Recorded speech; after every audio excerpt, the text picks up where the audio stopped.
All right, we're gonna go over the bird dog, and we're really gonna break it down into different components, different ways that people compensate and how to avoid those compensations, and where to begin if your bird dog is just not quite the uniform look that you want. So what we're gonna do is, I like pads underneath my knees. I'm a big fan of that. But I'm gonna be in that quadruped position, hands stacked below shoulders, knees below the hips. And what I'm going to do is, first I'm going to demonstrate what we don't want to see. We don't want to see an arch of the back. So as soon as you see this part of my back dip, I'm not using my glutes to get the motion. The other thing you don't want to see is the hips rotating open at all or closing down.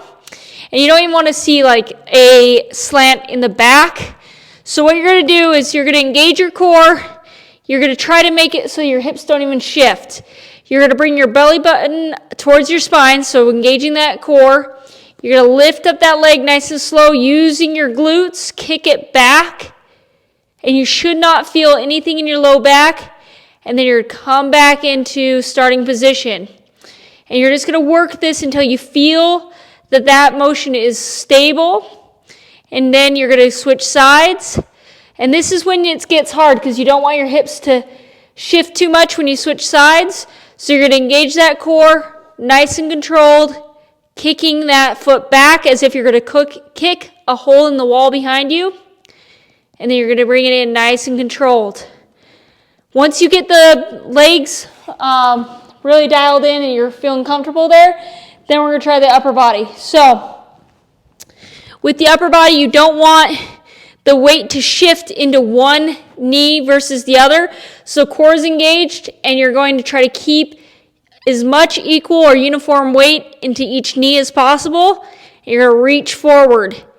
And when you switch hands, you should feel as little of a shift as possible. And you're just going to reach out in front.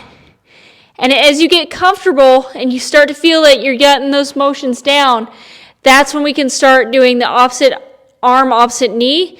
So you can kind of keep that core stable.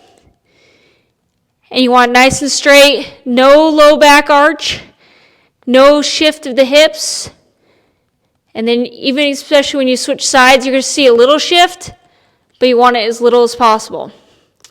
So that's the bird dog. Really a lot to think about there, but really worth it to keep that stability in the spine.